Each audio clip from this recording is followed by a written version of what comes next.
Hello বন্ধুরা, Excel সবাইকে স্বাগতম। আজকে আমি দেখাবো VLOOKUP এর সপ্তম পর্ব, VLOOKUP সিরিজের সপ্তম পর্ব। আমি আজ নিয়ে এসেছি কিভাবে VLOOKUP এর মাধ্যমে অন্য একটি পেজ থেকে আরেক পেজে রিপোর্ট করা যায়, অর্থাৎ এক পেজে থাকবে, এক শিটে থাকবে ডাটা, অন্য শিটে রিপোর্ট। আমি এখানে আগে থেকে ডাটাটা করে রেখেছি। এই হচ্ছে আমাদের ডাটা টেবিল, আর এটা হচ্ছে আমাদের রিপোর্ট। জিনিসটা হবে এরকম যে আমার এখানে যে ডাটা টেবিলটা আছে, এই টেবিলের আইডিকে লুক আপ করে আমরা ভিলুকআপের সূত্র লিখব। আর এর জন্য আমি অন্য শিটে আইডির জন্য একটি ড্রপ ডাউন লিস্ট তৈরি করে রেখেছি। কিভাবে ড্রপ ডাউন করতে হয় ইতিমধ্যে আপনারা জেনে গেছেন। আর যারা এখনো ড্রপ ডাউন লিস্ট তৈরি করতে পারেন না, তাদেরকে অনুরোধ করব আমার এই এক্সেল টুলের মধ্যে ড্রপ ডাউন লিস্টের উপর দুইটা ভিডিও আছে, দেখে নেওয়ার জন্য। এখন আমরা যেই রিপোর্টটা করব তা হচ্ছে এরকম যে আমি এখান থেকে যেই আইডি নাম্বার সিলেক্ট করব, ওই আইডি নাম্বার অনুযায়ী নেম, ডিস্ট্রিক্ট, ডেজিগনেশন, সেলস, অর্থাৎ এখান থেকে রিপোর্টটা জেনারেট হয়ে এখানে আসবে। এখান থেকে ডাটা জেনারেট হয়ে এই পেজে চলে আসবে। এটা লুকআপ হবে, লুকআপ ভ্যালু হচ্ছে আইডি।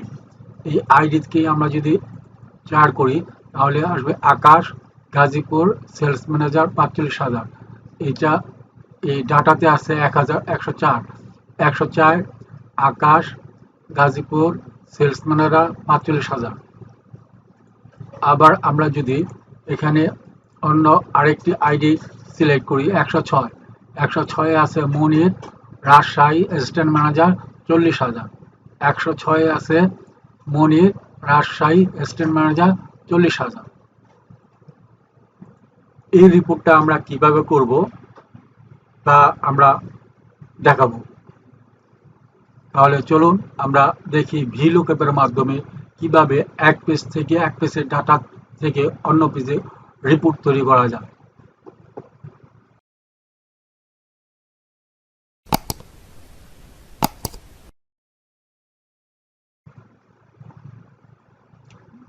আমরা এই ডাটাগুলোকে মুছে দিচ্ছি, ডিলিট করে দিচ্ছি।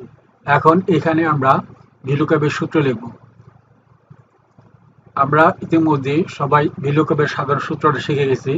সেই সাধারণ সূত্রটাই লিখব। ভিলুকআপ লিখে আমরা লুকআপ ভ্যালু, লুকআপ ভ্যালু হচ্ছে এই আইডি নাম্বার, তারপর হচ্ছে কমা, তারপর লিখব টেবিল এরিয়া। টেবিল এরিয়াটা হচ্ছে আছে ডাটা শিটে, অর্থাৎ অন্য একটা শিটে আছে। এই শিটে ক্লিক করে আমরা যাব এই টেবিলের, আমরা টেবিলের ডাটাটা এখানে বসাবো।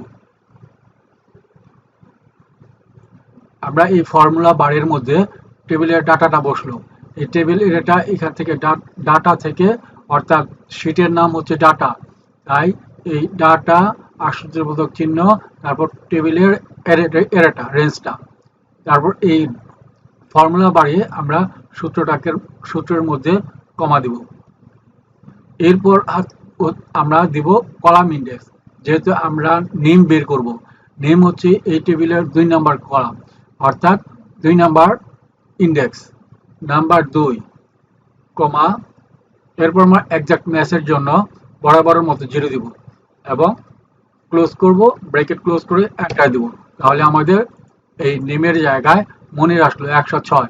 আমরা দেখব এখানে চেঞ্জ করলে আমাদের রেজাল্ট আসে না। যেমন ১০৮, ৮-এ আছে, ১০৮-এ আছে অমৃত। আমরা দেখি ১০৮-এ কি আছে, ১০৮-এ অমৃত। হ্যাঁ, তাহলে আমাদের ভিলুকআপের সূত্র অনুযায়ী এটা চলে আসছে।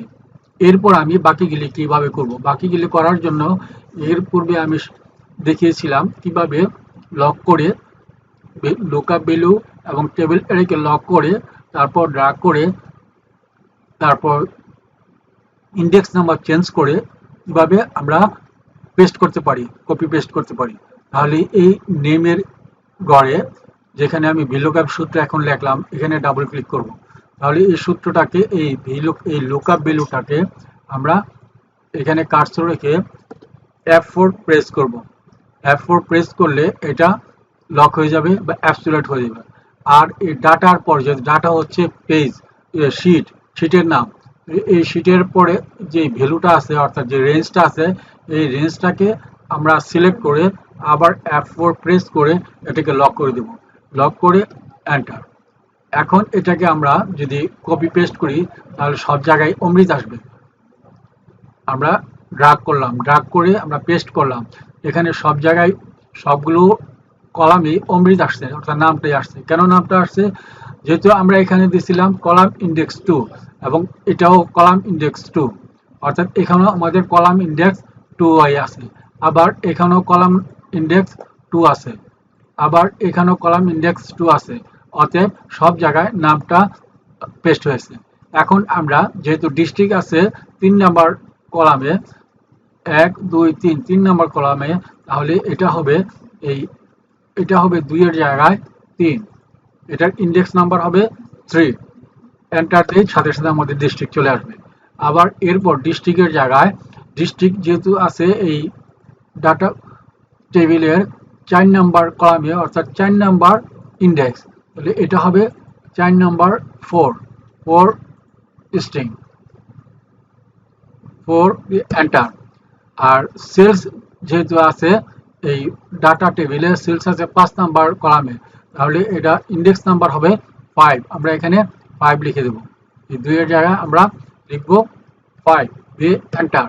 তাহলে আমাদের এই পুরো ডাটা চলে আসছে। এখন আমি যদি এই আইডি নাম্বার চেঞ্জ করি, আমি যদি এই 110 আসছে সমীর, মুন্সিগঞ্জ, অফিসার 20,000। আমরা দেখি 110-এ কি আছে। 110 সমীর, মুন্সিগঞ্জ, অফিসার 20,000। তাহলে আবার দেখি 114 মধ্যে কি আছে? সুনীল। দেখি আমরা 114 মধ্যে ডাটার মধ্যে কি আছে। 114 আছে সুনীল, কক্সবাজার, এক্সিকিউটিভ অফিসার 25,000। তাহলে আমরা দেখব সুনীল, কক্সবাজার, এক্সিকিউটিভ অফিসার 25,000। তাহলে এইভাবেই আমরা কি করব, অন্য পেজ থেকে ডাটা নিয়ে অন্য একটি পেজে রিপোর্ট আনতে পারবো ভিলুকআপের মাধ্যমে। এক পেজ থেকে ডাটা এনে অন্য পেজে আমরা রিপোর্ট তৈরি করতে পারবো ভিলুকআপের মাধ্যমে।